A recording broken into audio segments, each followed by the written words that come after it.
everybody. Thanks for joining us this morning. My name is Debbie Faulkner. I'm the managing partner of Burke Faulkner Law, and we have underwritten a program with the Gulf Coast Estate Planning Council, of which I founded with my friend and a colleague, Brandon Scheffler.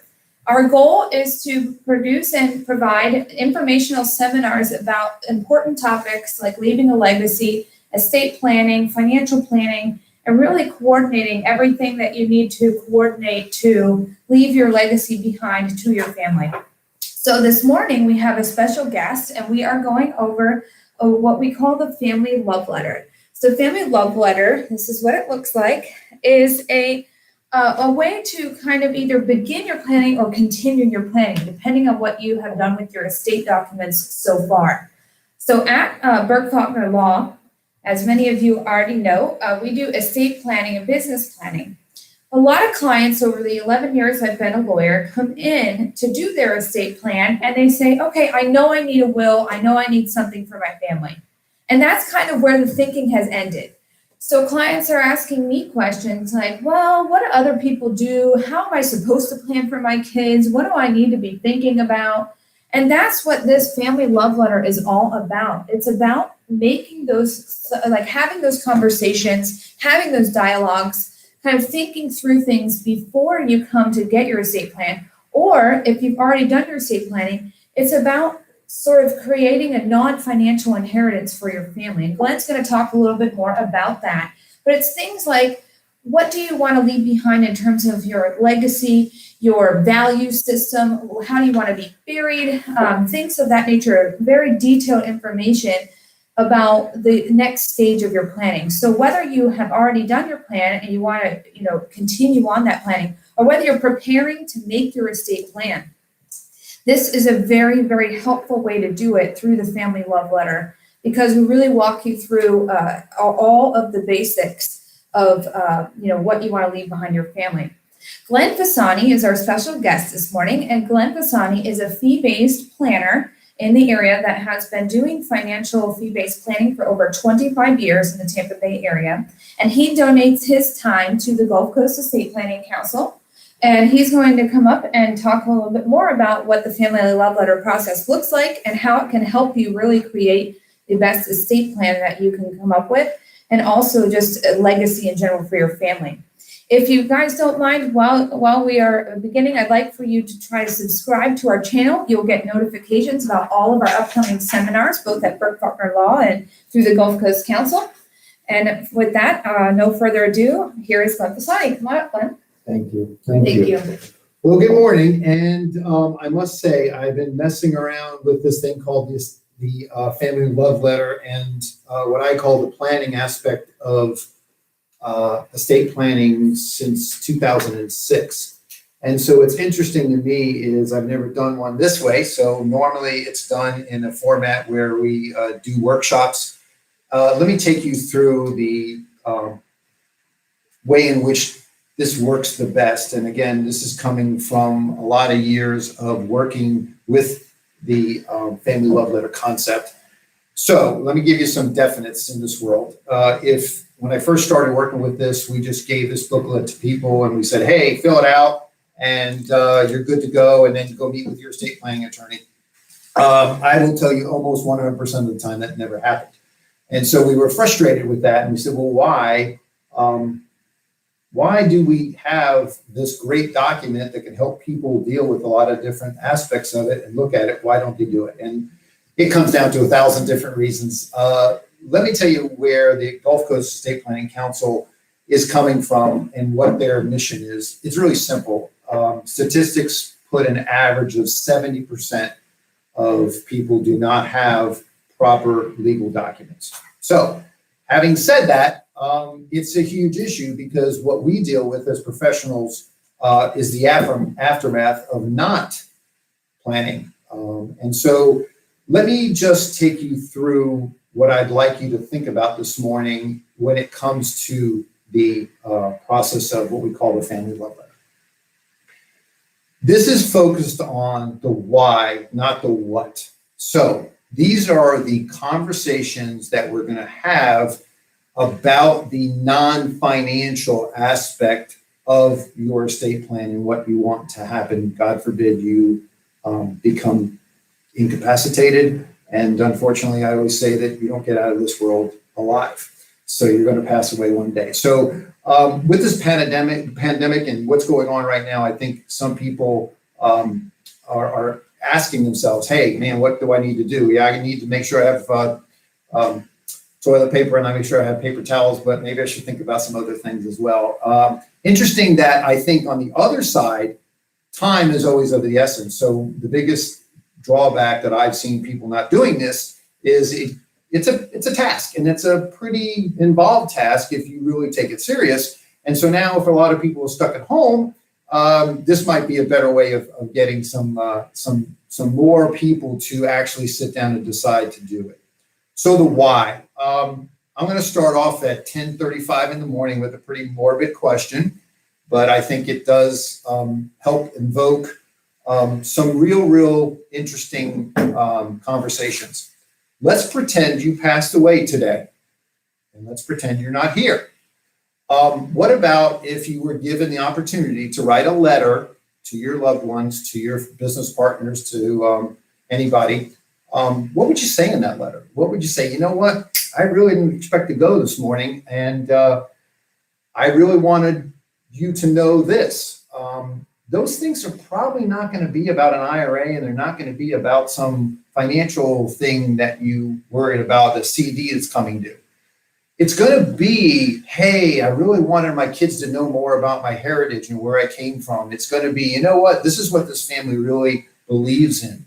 I know by the way, I really wished that I told my kids that I get involved in several different charities, and I'm really very concerned about certain projects that I've been working on, whether it be through church or through the community. Those would probably be the things that I think you put in that letter. They wouldn't be just, hey, I forgot to tell you that there's a CD at XYZ Bank. I think we have a question, and unfortunately, let's see, where's the question? Question says, so this is not to replace my will, this is in addition to my will? That is an unbelievable question, and let me take it from two different aspects. So, because I can't see everybody and I can't raise your hand and I can't get that information, let's talk about this. Either I'm talking to people who have their estate planning documents done, and we'll address that, or they don't. So let's go to that question directly. No, this does not replace any legal document.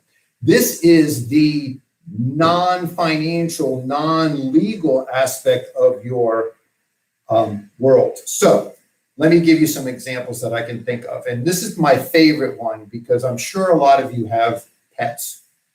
And if you have beloved pets, I have one that's new to our family and one that's older to our family. But anyway, so Rudy was a dog who I have loved for 13 or 14 years now.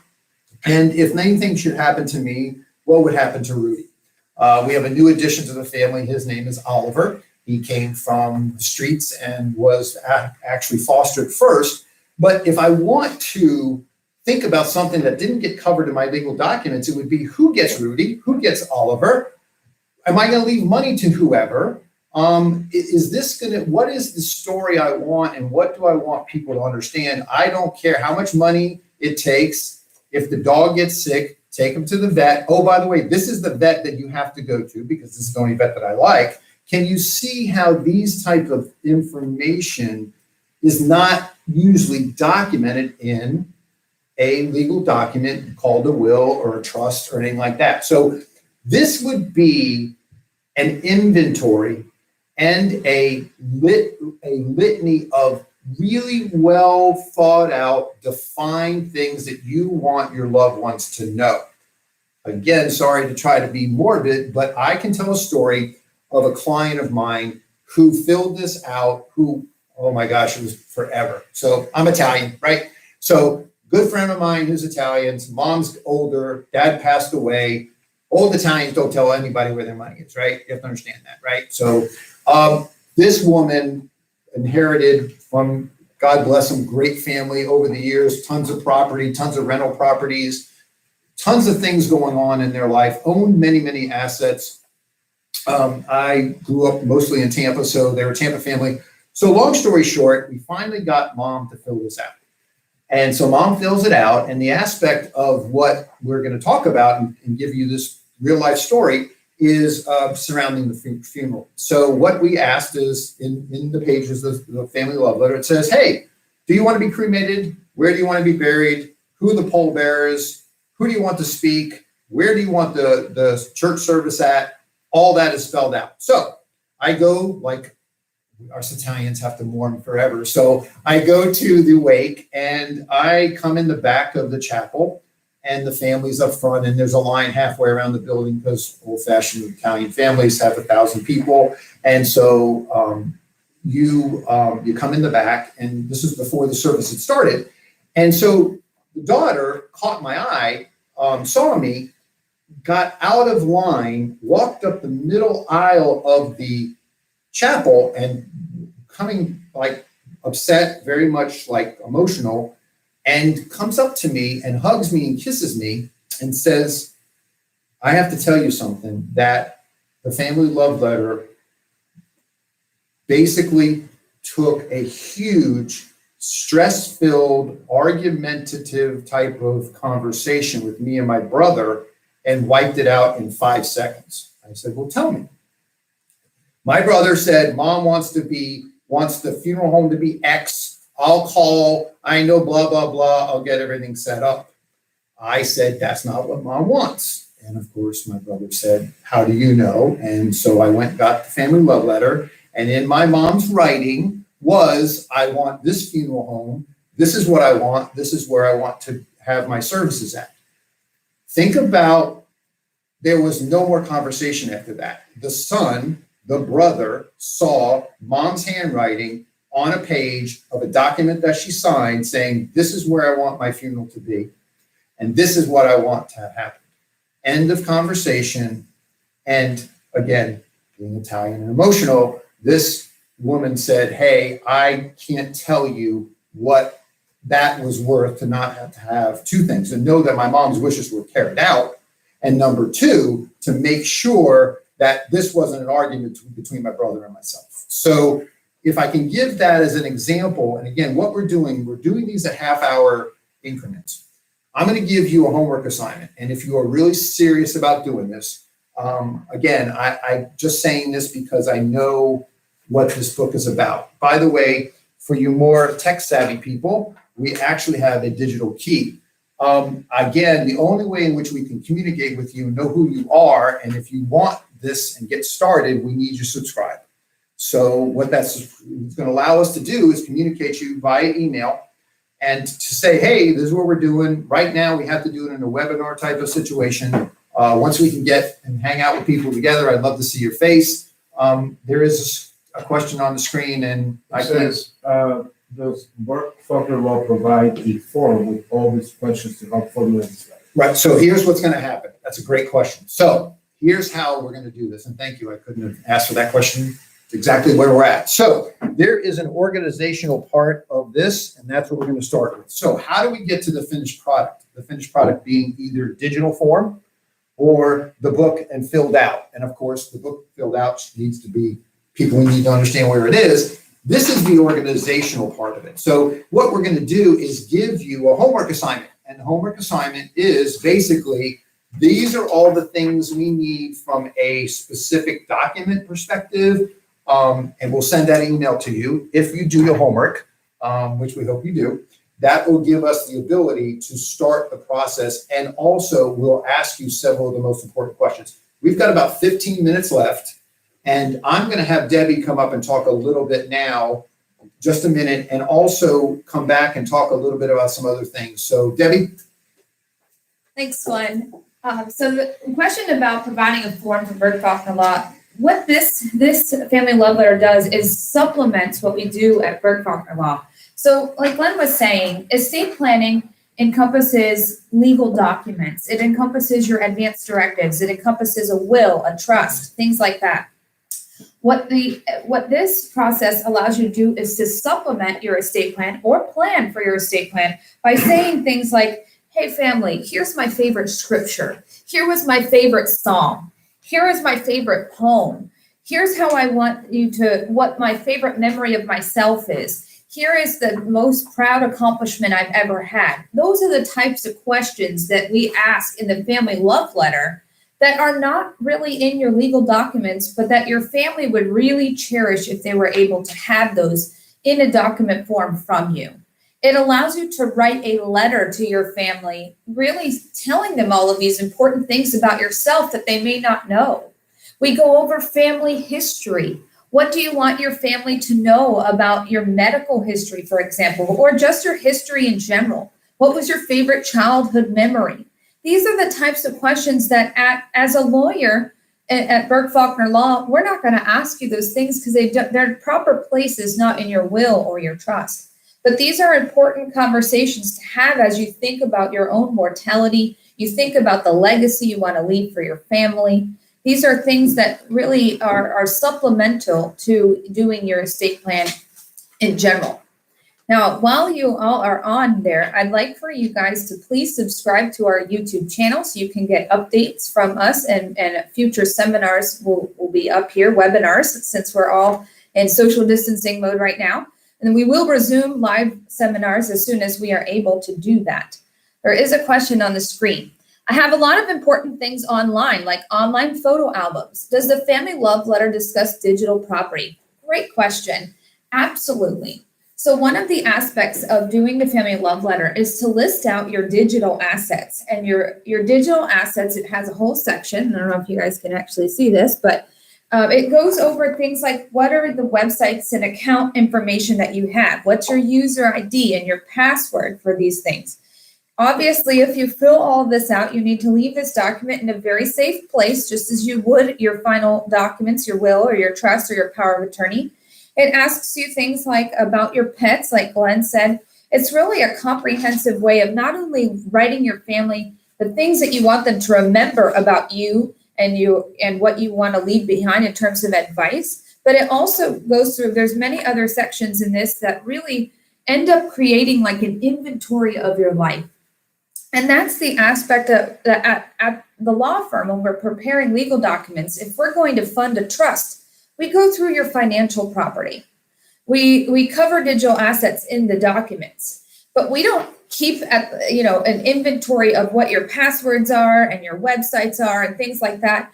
So this really creates a roadmap of where everything is located so that in that critical time of need, when you are faced with a death in your family and you are obviously grieving and not in this right state of mind, you have two places to go, to your lawyer's office and to the family love letter.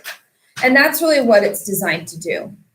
So just want to recap kind of what we've been talking about here. Guys, we are talking about creating a family love letter. So just in a brief summary, the love letter covers both what you want to leave behind to your family in terms of like a legacy. It covers non-financial inheritance issues, like what you want to pass on in terms of life lessons, family history, what your favorite memories about your life were, maybe what you kind of want to include in your eulogy. You could be as specific as that. You can create an ethical will and set forth your family values. But what it also does is it has you thinking about these questions before you have an estate plan, if you don't have one already. It might prompt you to redo or amend your estate plan, or it just can supplement that and provide very critical information to your family when they need it the most. And so that's really what our mission is. We know that about 70% of Americans do not have their legal documents in place to pass on their property. And more importantly, when clients do come into the office to do their will or trust, a lot of important things haven't been talked about. So one of the things that happens often, people come in, they say, I need a will. I know I've been putting this off for a long time. I need a will or a trust or some way to prepare to take care of my family. But they don't know what to put in there. So one of the things that, this conversation and dialogue starts is, well, do you want to leave money for all of your kids right away? Do you want to leave it over the course of time? What do you want that to look like? If you were to die tomorrow, what would you want to happen to your children?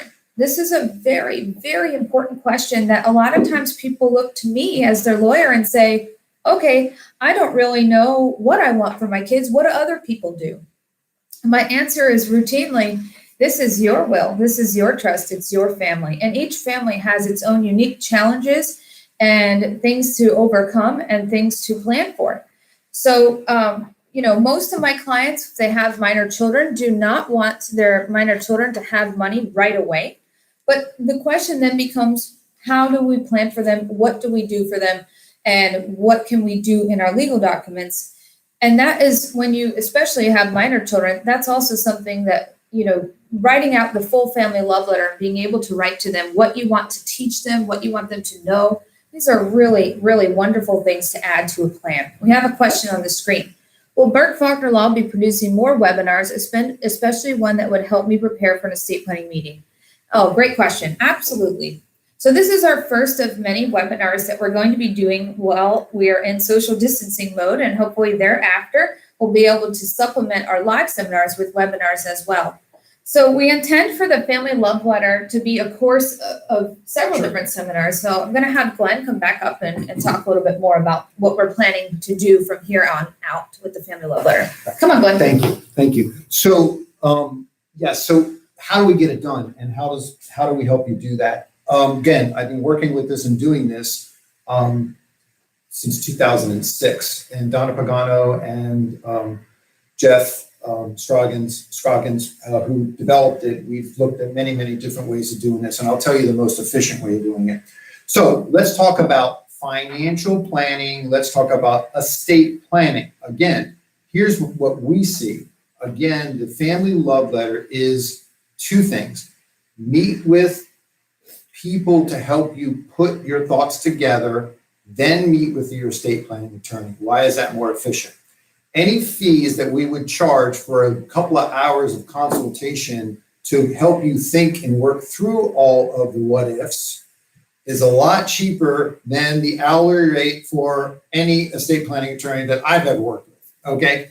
So again, just like financial planning, clients come to me and say they have a financial plan, and they hand me a statement from Fidelity. And I go, that's not a financial plan.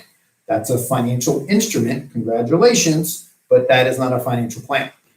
So just like an estate planning, we need to do the planning first, the planning or the thinking through so many aspects of this very critical aspect of what you're trying to do. And let's really spend time making those conversations real and document them. Like Debbie was saying, one of the biggest issues we have are clients and their kids. All right. We all love our kids the same, but we all know they're not the same. And the other thing I'd like to talk to you about is what I call creditors and predators. So almost every person that I've spoken to about what they'd like to happen when they pass away is, I want this money to be kept in the family and not to my sister-in-law, brother-in-law, grandkids, whatever. I want this to stay in the family. And so you have a conversation about what exactly you want. Now, like Debbie said, Debbie will document any good estate planning talk, will document and make sure that whatever you want is legally in the law. But what do you want to have happen? And many times the things that people come up with, frankly, are not well thought out. And so the planning aspect is what we focus on first. So we're going to try to do something. I've already given you a homework assignment, every one of you. What is that? The homework assignment is to think to yourself, what do I have? I love this analogy. It's one that I use many times. We have a hurricane coming. Let's pretend you got 3 days to make sure all the stuff that you need to reassemble your life after the hurricane needs to be put in one place so that we can review it and talk about it from the estate planning perspective. Does that make sense? Think about it. You're going to run and go grab the photo albums. I know you are. The hurricane's coming. It's a big one. I'm going to grab the photo albums. I'm going to grab, the life insurance policies. I'm going to grab this. I'm going to grab that. I want you to think of this homework assignment as that. Once we do that, we only have 5 minutes left, but once we do that, you register, tell us you want to get through this process. We promise you we will make that happen for you.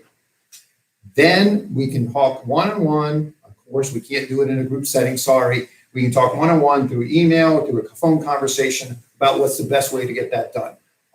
Again, please give us your email, address, phone number. Those are probably the best two to get started. I like this time. I think this time of people being home, this is something, like cleaning out the garage. I hate to do it. I never did want to do it, but I guess I got to get started. And once you start cleaning the garage, there's a point where you stop complaining about it and you go, yeah, okay. I can see some progress. I'm getting there. I would like you to think of it that same way. So that's where I think we want to get Debbie to come in and just finish up about some of the things that I want you to think about most common mistakes we see associated with people coming and saying, yeah, I want to draft some documents. My favorite one that I think you really need to think about is I want to make one of my kids the trustee of the trust over the other children. So Debbie, talk about that one and a few other ones I can think of. Maybe the whole idea of husbands and wives of kids and all that kind of stuff. Right. So when we do estate planning, some of the things that we see when clients do come in and haven't really thought through everything before is, well, I want to have my plan. Everything goes to my spouse, then my children, and I want my son Johnny to be in charge of everything because he's very responsible. Guys, if you've learned anything in this webinar, I hope it has made you think about your own mortality and how your family would feel in that situation. Something I routinely recommend clients think about is to have someone outside of the family in charge of these logistical items, which is really what your will and your trust do is move property. It's a very legal and financial thing. It's really something that's very difficult to deal with when you're already grieving the loss of a family member. So that's something I definitely see in estate planning documents, and something that this process, the family love letter process, will definitely have you thinking about.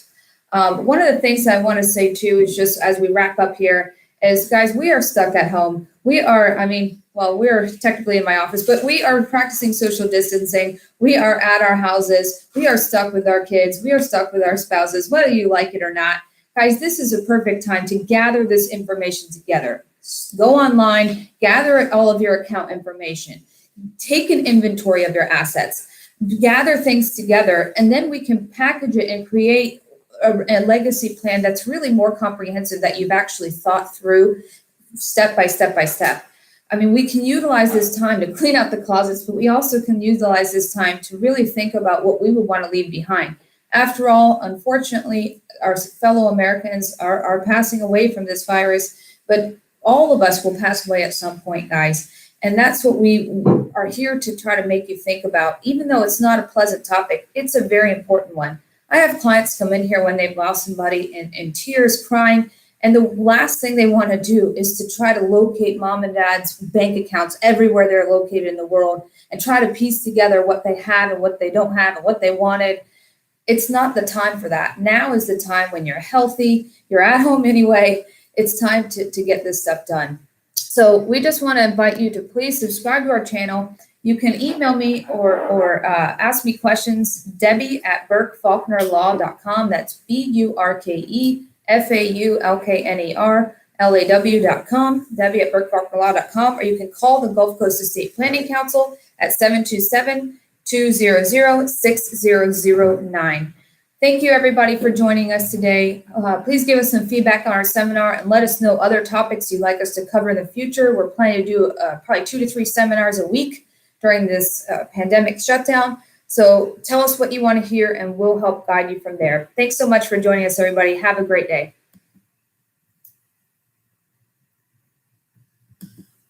And we're clear.